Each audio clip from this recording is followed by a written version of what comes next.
Bienvenue.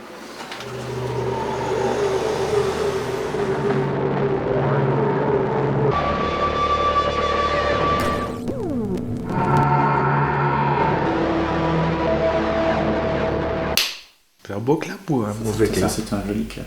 C'est un joli clap. Eric, qui es-tu? Un artiste handicapé, je dirais pour le moment, c'est ce que je suis le plus.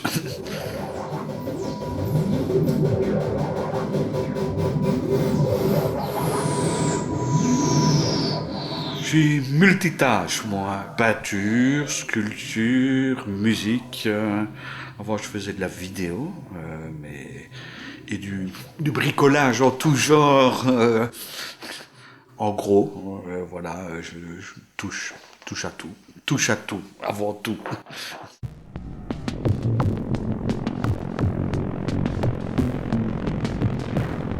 Mon univers, c'est un univers de bâtards, comme la Belgique. Je m'intéresse beaucoup à l'histoire de l'art, mais je ne m'inscris pas dans l'histoire de l'art. J'aime bien aussi les choses traditionnelles, les choses ethniques. J'aime beaucoup l'artisanat aussi, le savoir-faire. J'aime à dire que je suis plutôt un franc-tireur. Moi, j'aime bien de pouvoir prendre des tournants et d'essayer plein de choses. Et puis, chercheur, quoi. Pas trouveur, mais chercheur. Ce qui m'intéresse avant tout, c'est de chercher. Trouver, c'est facultatif. Et ça, je pense que c'est ce qui est le fondement d'une recherche artistique pour moi. C'est chercher. Je cherche toujours la singularité des choses. Je cherche l'humanité. Et dans l'humanité, pour moi, il y a l'accident, l'acceptation de l'accident.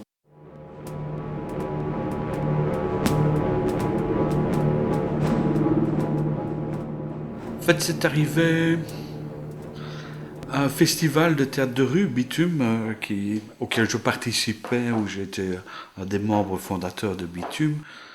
Et j'exposais mes sculptures en métal, Le Monde Fabuleux des Burks, ça s'appelle. Et en les installant, par souci de sécurité, j'ai voulu fixer une sculpture sur un tonneau métallique, de peur que le public ne fonce dedans et risque de se ramasser la sculpture en métal sur la tronche, surtout les enfants. Je l'ai soudé au bidon et malheureusement le bidon contenait du thinner synthétique. Et donc c'est une vraie bombe, quoi. Donc j'ai explosé là. Et suite à l'explosion, je suis resté 3 mois dans le coma, 2 ans d'hôpital et je suis un grand brûlé. J'ai été 4 fois déclaré mort et 4 fois rené. Et depuis, je suis René des Flammes, ce qui est mon nom d'artiste maintenant par rapport à avant. Après l'accident, le premier des trucs qui est apparu, c'est le dessin. Quand j'étais sur le lit d'hôpital, que j'ai pu prendre un crayon et tracer 3 lignes sur une feuille de papier, je me suis dit que j'étais sauvé et c'est devenu mon premier objet de thérapie pour réadapter mes mains et qui était très motivant de travailler. Et pendant pratiquement 10 ans, j'ai dessiné tous les jours 2 heures.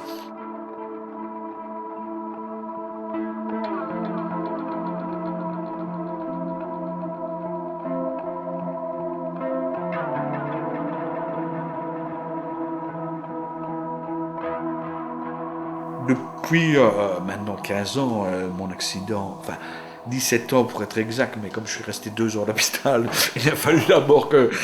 Et j'ai redémarré aussi ma reconstruction avec la construction de ma maison et avec l'aménagement de ma maison. Tous les jours, je suis en création dans ma maison et mon œuvre d'art ultime, c'est ça. Maintenant, j'ai plus de musée, j'ai plus de galerie à l'extérieur, j'ai plus tous ces trucs-là qui faisaient partie de ma vie d'avant. Maintenant, mon art, c'est ma maison.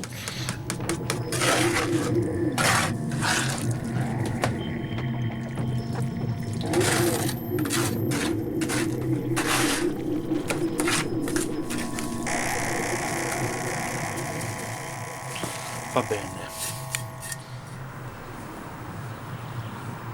D'où me vient l'inspiration? Ben, je pense que c'est une espèce d'opposition, quoi. Je suis pas content du monde dans lequel je vis. Il y a beaucoup de choses qui m'emmerdent vraiment et qui me font réagir. Je crée la mosaïque parce que j'ai envie de couleurs sur mes façades. J'ai pas envie de ces murs gris et ça m'emmerde de vivre dans la crasse, dans le gris, dans le paysage dans lequel je suis. Donc je crée mon paysage.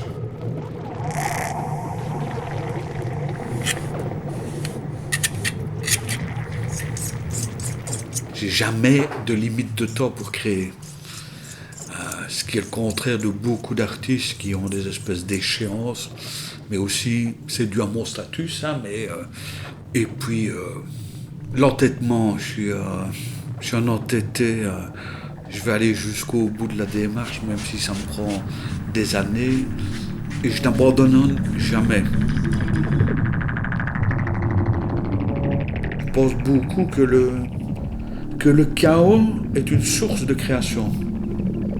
Casser, faire des morceaux de pavés, donne des formes qui donnent naissance au rythme de ma mosaïque, au dessin qui va se faire dans la mosaïque. Et donc ça part par démolir pour créer. Ça va voir aussi avec l'accident, ça va voir aussi avec mon histoire. Je suis reparti d'être cassé pour être nouveau créateur. Ben voilà, c'est le jeu.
Mon grand-père. Mon grand-père qui était un aveugle et qui m'a appris à regarder, justement. Parce qu'il m'a donné le sens de l'image, de poser le regard et que le regard ait du sens, lui qui n'en avait plus. En fait, quand j'étais tout petit, je me baladais tout le temps avec lui et il me demandait ce que je voyais. Et donc, je lui décrivais tout ce que je voyais et lui me racontait comment c'était avant 40. Et on comparait les deux. Et je pense que cette manière de poser le regard et d'expliquer aussi, je pense que c'est des choses qui sont de la tendre enfance, qui sont réapparues et qui m'ont poursuivi toute ma vie. Et qui font que, à ma manière, j'ai pris ça, ces choses, ces éléments-là, sont des éléments à mon avis fondateurs de ma manière d'envisager les choses graphiquement et de les rendre, quoi.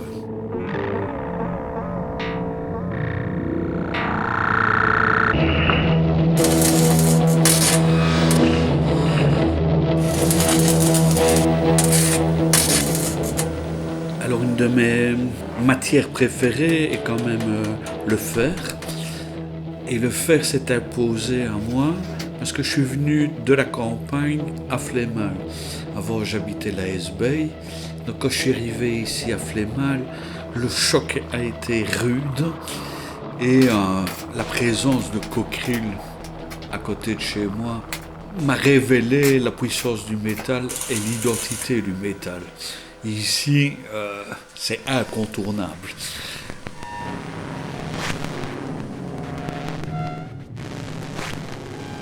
Ma première démarche a été le monde fabuleux des Burks. Ce sont des petits personnages qui sont faits en métal recyclé.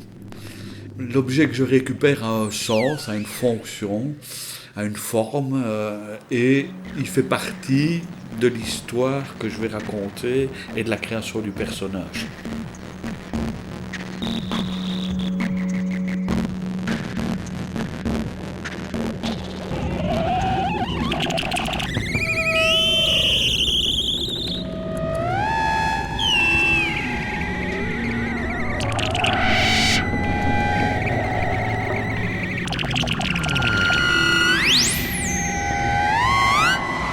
Ici, c'est mon vrai salon, en fait.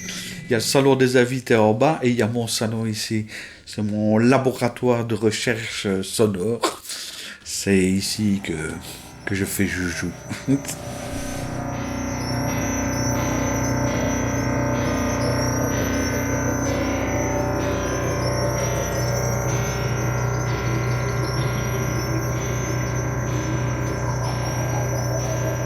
En fait, c'est né aussi avec mon accident. Ça faisait longtemps que je consommais de la musique, mais que je n'en faisais pas. Et que je m'étais dit un jour, il faudrait que je fasse ça, ça me tente vraiment. C'est aussi un pari qui est assez osé, parce que physiquement, je ne suis plus adapté à faire de la musique. C'est-à-dire qu'un clavier, pour moi, c'est complètement inaccessible. Mes mains ne peuvent plus, voilà, elles sont écartées au maximum, c'est impossible de faire un accord avec ça.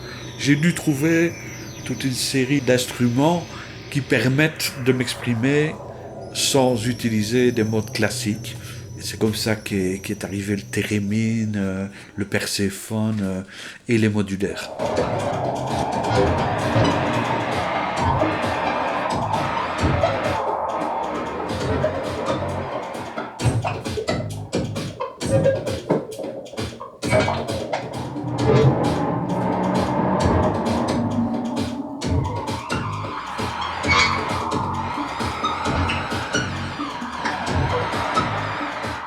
Je privilégie la recherche avant tout, la recherche sonore, et pour ça, j'ai besoin d'instruments de musique qui puissent tout faire.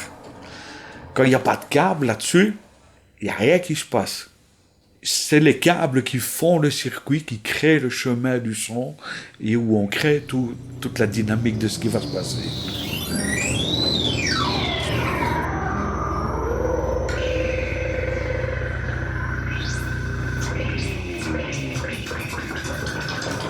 Et on travaille d'une manière totalement abstraite. Et ce type de langage-là m'intéresse. Et c'est ce que je fais. Je fais pas de la musique pour danser. Je fais pas de la musique pour raconter. Je fais pas de la musique populaire dans le sens populaire du terme. Je fais de la musique pour de la musique. Et c'est la seule manière que je peux avoir de définir ce que je fais. À partir de là, il peut se passer plein de choses. Mais c'est toujours ma constante.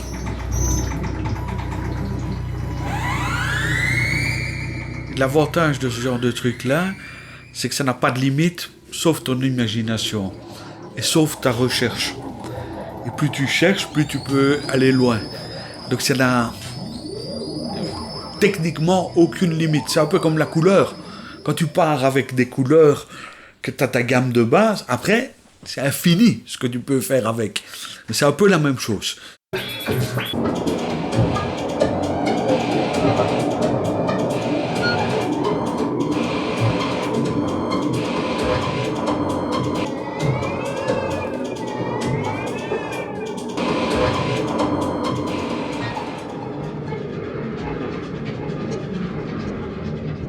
œil reprendra de musc, la pique dans le droit.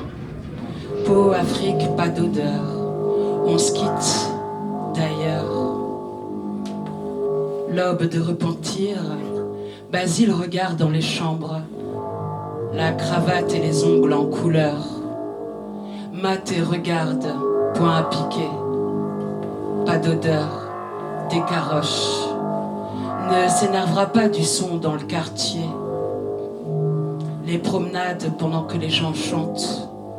Monsieur Basile n'a pas d'ombre. Quand elle dort au minimum avec son chapelet. Point à pic, pas d'odeur, des caroches. On se quitte d'ailleurs. Alors moi, Céline Setou, je fais de la poésie depuis que j'ai 12 ans. J'ai commencé avec des carnets d'insultes. Mes cahiers noirs, en fait, que je cachais un peu partout quand j'étais pas contente. Puis ça a continué, ça a continué. Maintenant qui je suis, je sais pas.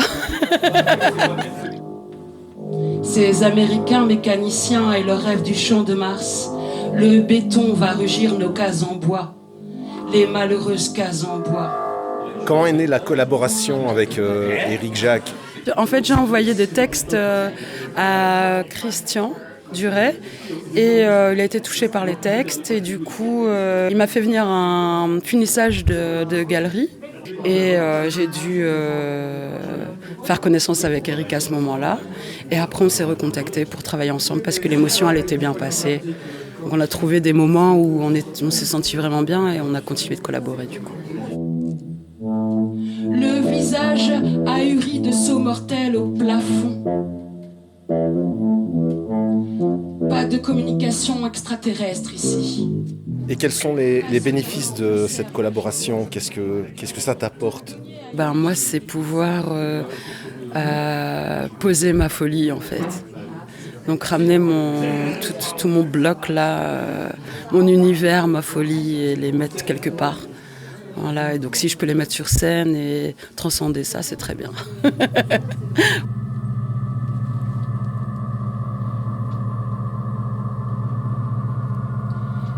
Une étincelle, au fond, montre que c'est juste un film.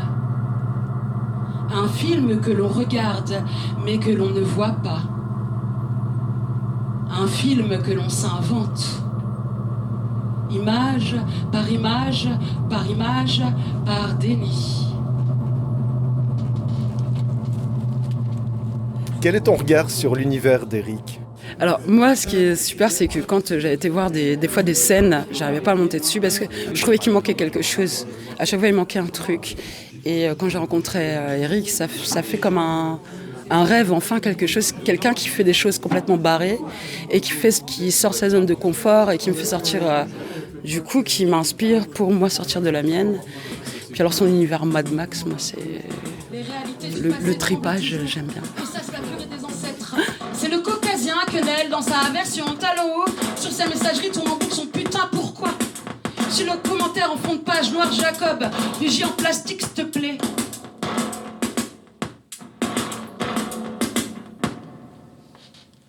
Voici. Merci pour votre écoute.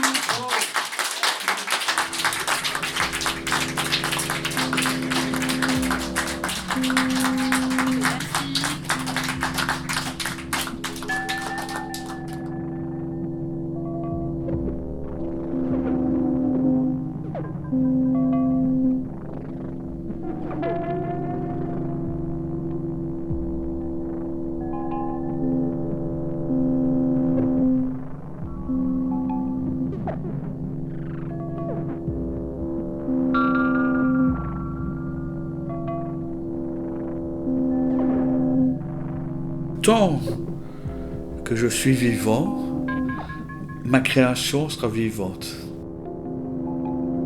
Beaucoup de mes créations, elles sont en opposition à ce que je vis. Et je me suis donné cette espèce de mission de créer mon petit îlot où je crée et je fais ce que je veux en opposition à tout le bordel qui est autour. Et d'être le dernier des Mohicans, celui qui est encore là pour résister et pour allumer une lumière qui est différente de celle des autres, quoi.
Un festival de théâtre de rue, Bitume, auquel je participais, où j'étais un des membres fondateurs de Bitume. Des membres fondateurs.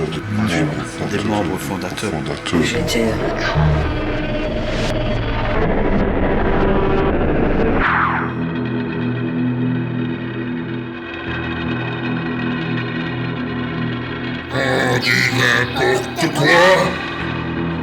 C'est qui les vrais créateurs de Bitume?